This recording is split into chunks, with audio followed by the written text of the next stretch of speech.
Hello class 10th.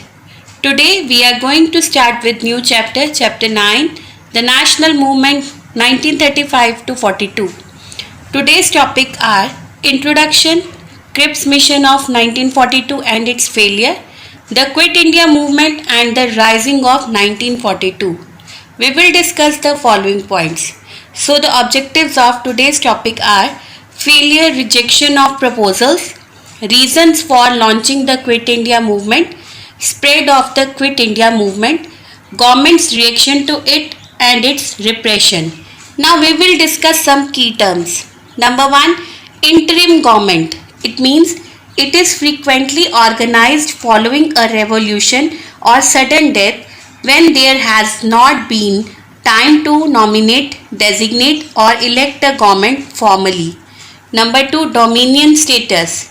It means it was constitutional term of art used to signify an independent commonwealth realm. Number 3, post-dated check. It is a check on which the date mentioned is of a future date. The national movement 1935 to 42.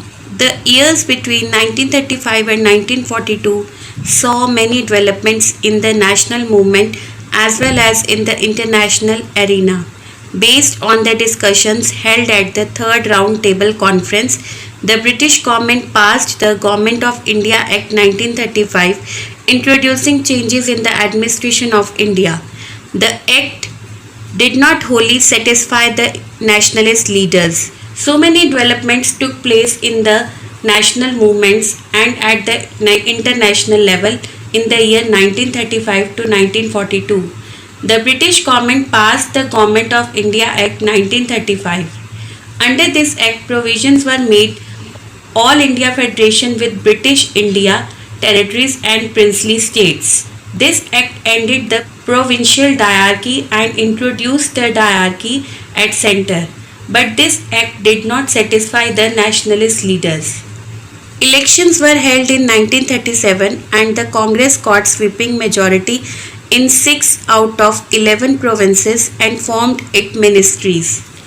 In 1937, elections were held and the Congress had formed ministries in the United Provinces, Central Provinces, Odisha, Bihar, Madras and Bombay. This success disturbed the Muslim League, which did not perform well in elections. Relations between the Congress and the League became embittered. Embittered means frustrate, angry. Muslim League did not perform well in elections. Now the relations between the Congress and Muslim League became unfriendly. Muhammad Ali Jinnah, the leader of the Muslim League, began to criticize the Congress for being partial and started propagating, means broadcasting, the two-nation theory, which went a long way in inciting, means encourage, communal feelings among the Muslims. The British government also gave encouragement to the League as a way to counter the growing popularity of the Congress. A change came in the attitude of the Muslim League and Jinnah after the elections of 1937 and formation of the Congress ministries in the provinces. Jinnah and the other leaders of the League proclaimed that the Muslims could not expect any justice at the hands of the Congress. So in 1940, the Muslim League passed a resolution demanding the partition of the country and the creation of a state called Pakistan. The British government also gave encouragement to the League as a way to protest the growing popularity of the Congress. This period also saw the parting ways between the Mahatma Gandhi and Subhash Chandra Bose. This was the period when there was parting between Mahatma Gandhi and Subhash Chandra Bose. In 1939, the Second World War broke out. The British government involved India in the war without consulting either the provincial or central legislatures. The Congress ministries resigned. The Muslim League under Jinnah, however, were happy with the resignation of the Congress and even celebrated it as a day of deliverance from the Congress rule. The Second World War broke out in September 1939. the British Government of India immediately joined the war without consulting the National Congress or the elected members of the Central Legislature. The Congress ministers resigned. The Muslim League was happy over the resignation of Congress ministries and offered its friendship to the British government. It celebrated the day when the Congress ministries resigned as a day of deliverance and thanksgiving. As the war situation worsened, the British needed the willing support of India. The new declaration of the British policy, known as the August Offer, was announced by the Viceroy, Lord Linlithgow, on 8 August 1940, but it failed to satisfy the Congress and the League. The international compulsion or the war situation forced the British government and the British India government to seek some settlement. On August 8, 1940, Lord Linlithgow, the Viceroy, made a new offer known as August Offer, but it failed to satisfy both the Congress and the League. Cripps Mission of 1942 and its failure. To solve the constitutional problem, the British government sent Sir Stafford Cripps to India. He arrived in India on 22nd March 1942. He made the following proposals.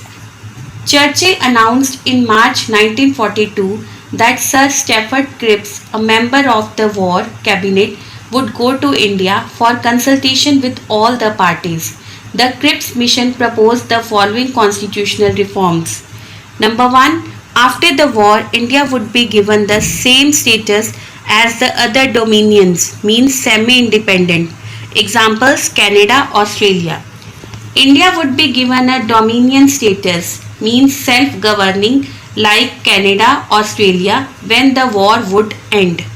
A constituent assembly would be set up after the war. This elected assembly would frame the constitution of Free India. A constituent assembly would be set up. It would consist of the members elected by the lower house of the Indian legislature and the representatives of the princely states nominated by the rulers. It would be set up to draft a new constitution. It proposed that an interim government would be formed during the war. It also proposed that an interim government, means elected government formally, or provincial government would be formed during the war. Until the new constitution was framed, the government wanted Indian leaders to take effective part in the Viceroy's Executive Council. The provinces would be free to join the Indian Union. If they would not join the Indian Federation, they would formulate their own constitution which could have the same status as the Union of India. Only the defense of India would remain under the control of the British government. The control and the direction of the defense of India would be the responsibility of His Majesty's government. Failure, rejection of proposals. The proposals, means plan or project, disappointed both the Congress and the Muslim League.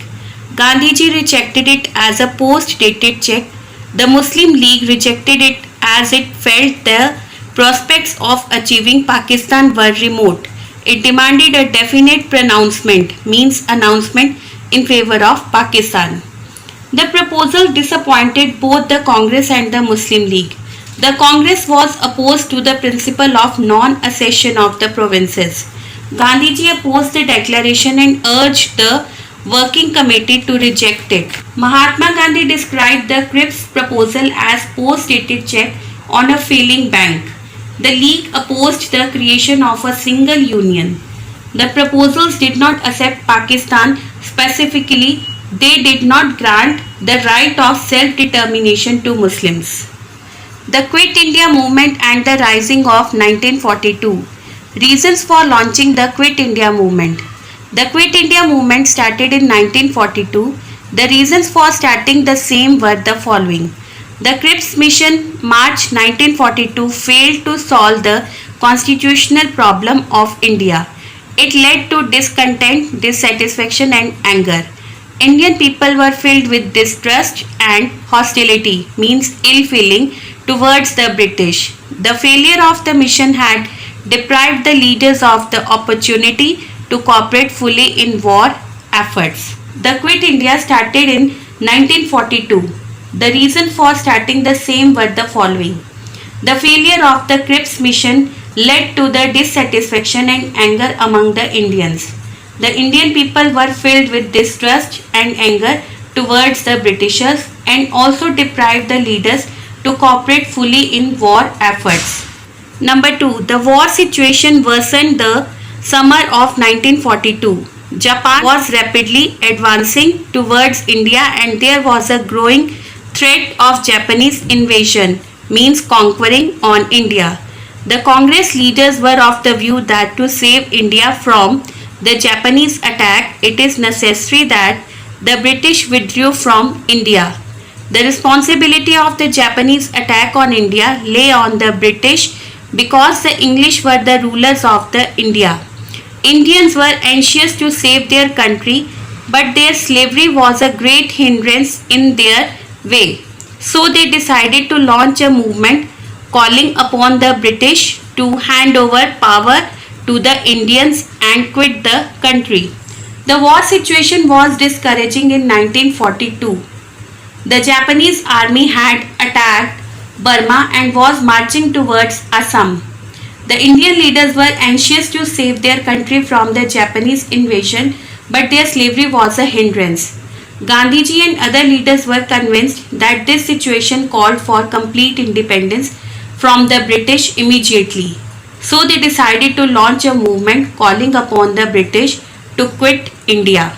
Gandhiji firmly believed that an orderly and peaceful withdrawal of the British can save India from internal anarchy, means lawlessness, and foreign aggression, means feeling of anger. Gandhiji believed that peacefully withdrawal of the Britishers can save India from foreign aggression. Gandhiji believed that the presence of the British in India was an invitation to Japan to invade India.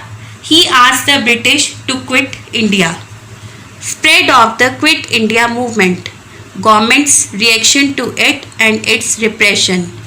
A meeting of the All India Congress Committee AICC was held at Bombay on August 8, 1942. It passed the famous Quit India resolution. It authorized Gandhiji to launch the Quit India movement against the British on non-violent lines on the widest possible scale. Gandhiji raised the slogan, "Do or die," and declared that it would be his final struggle for the freedom of the country. In his own words, "I am not going to be satisfied with anything short of complete freedom. We shall do or die. We shall either free India or die in the attempt."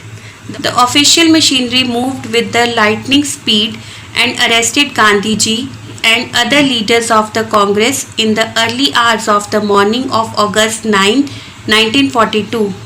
A large number of congressmen were also put behind the bars. The government declared the Congress illegal and banned all its activities. The funds of the Congress were confiscated, means seized. The All India Congress Committee met at Bombay on August 8, 1942 and passed the Quit India resolution adopted at Wardha in July 1942. The Congress proposed to start a non-violent mass struggle under Gandhiji's leadership. If this demand of immediate and complete independence was not conceded by the British, in his speech before the All India Congress Committee, Gandhiji declared that it was a decision to do or die. Before the Congress could start the movement, the government struck hard. Early in the morning of August 9, 1942, Gandhiji and other leaders were arrested and taken to unknown destination, and the Congress was once again declared illegal and banned all its activities. In short, everywhere government repression was very harsh and a police state was established to deal with the danger which constituted the gravest danger to the British rule since the rebellion of 1857. Michael Brecher. According to Michael Brecher, government used harsh methods to suppress the movement. The government adopted repressive policy to deal with the danger which they had seen during the revolt of 1857. The news of the arrest of Gandhiji and other Congress leaders spread like a wildfire. The people started the Quit India movement over the whole of the country. The people were leaderless, unorganized, unprepared, and undirected. So the movement assumed a violent turn. They observed hartals and took out processions and organized demonstrations. Public life came to a standstill and all business was suspended. People became violent and burned post offices, telegraph offices, police stations, railway stations, and other government buildings. They cut off telegraph, telephone, and electric lines. Bridges were blown up and roads were dug up. They shot down notorious police officers and hurled, means throw, bombs upon them.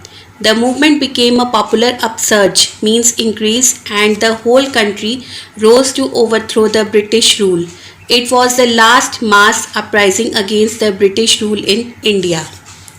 The news of the arrest of Gandhiji and other Congress leaders spread like wildfire. All over the country there were strikes and demonstrations. People attacked the symbols of British authority, the police stations, post offices, railway stations, etc.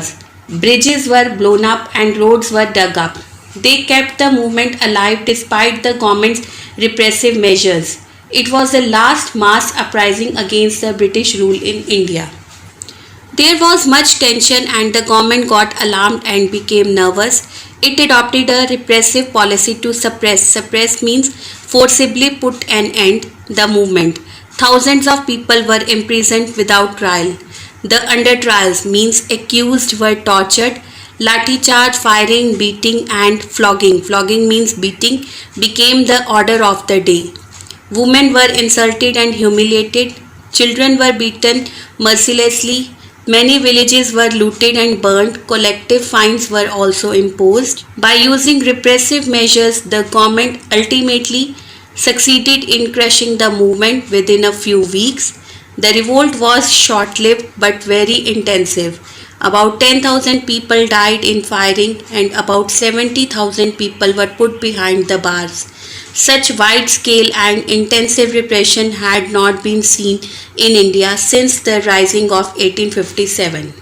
The government resorted to severe measures to crush the 1942 movement. The press was completely muzzled. The demonstrating crowds were machine gunned and even bombed from the air. Prisoners were tortured. The police and secret police reigned supreme.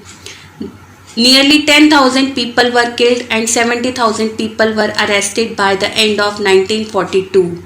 Women were humiliated, children were beaten mercilessly. By using repressive measures, the government ultimately succeeded in crushing the movement within a week. India had not witnessed such intense repression since the First World War of Independence 1857. Thank you.